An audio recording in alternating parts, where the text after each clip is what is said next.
this constant battle which shifts back and forth. Sometimes one side appears to be winning, sometimes the other side. Ultimately, the demigods are always victorious, but demons give them a good run for their money. So basically, the drama that we experience here on Earth, for example, is that since the beginning of the Kali Yuga, the demons have basically been in control. And because of that, we have destroyed the structure of the family, destroyed the structure of religion. Material science has become very prominent now, and spiritual science is almost unknown. Because the demons are in charge, and the demons like to exploit material resources for their personal enjoyment. That's the nature of demons. That's the way their personality works. So they're going to minimize anything that gets in their way, like religious principles, ethics, things like that. And they're going to try to increase the facilities for material enjoyment. And what do we see in the world today? Exactly that.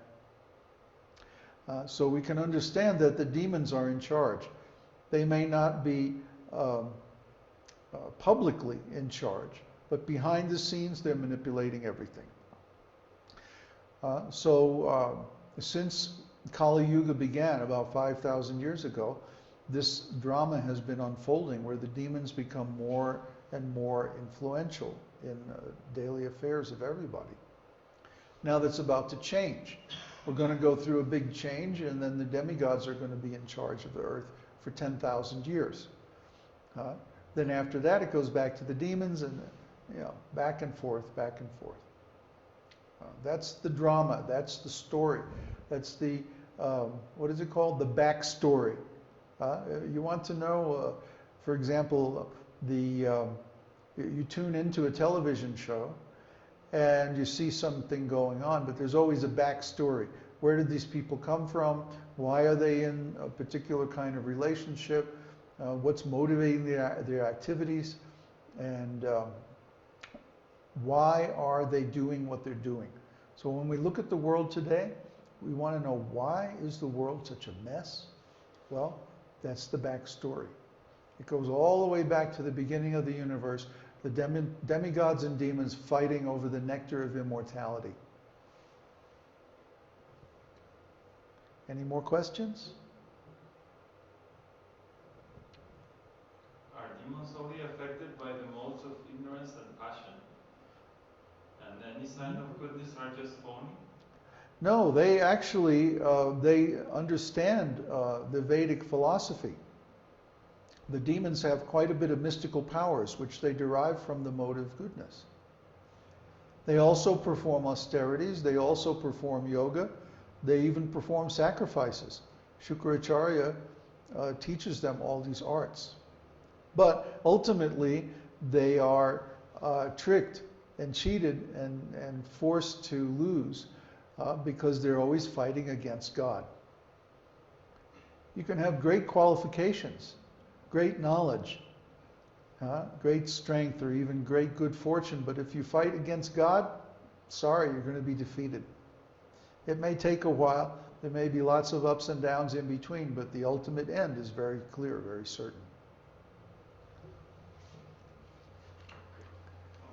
The little small-time demons that we meet in the human level are, they're mainly in the mode of ignorance and passion.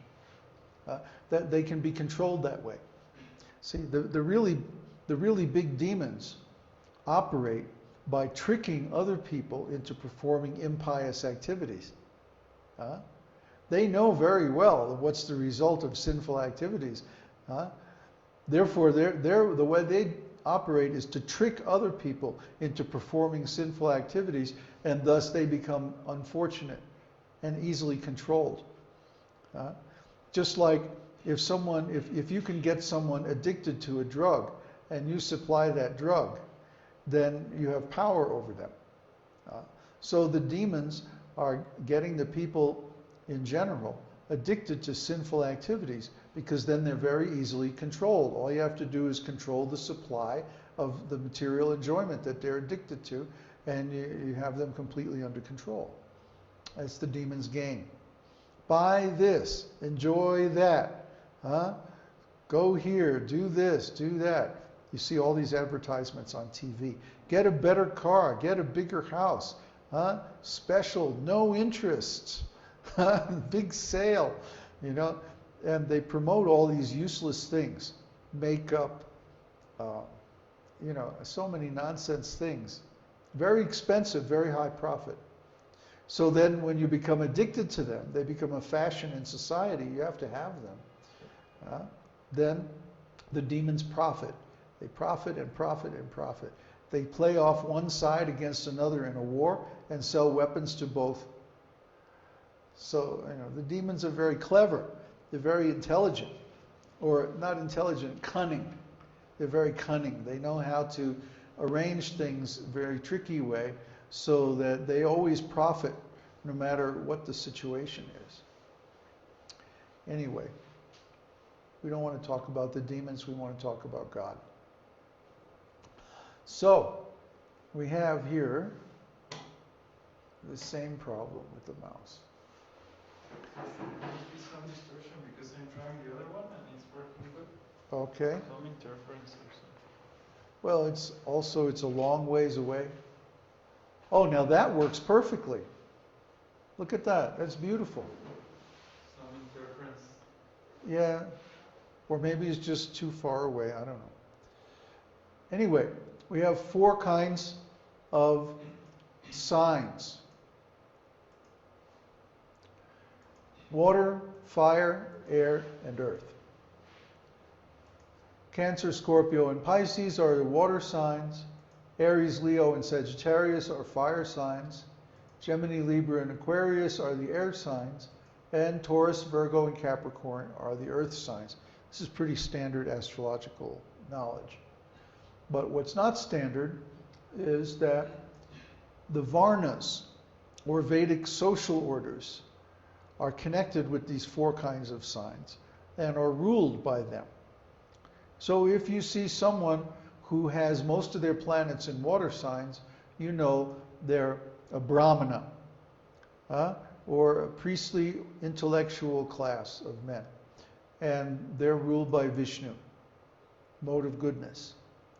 And if you see someone with most of their planets in fire signs, they tend to be a kshatriya, warrior or administrator, and they're ruled by Lord Brahma, the mode of passion.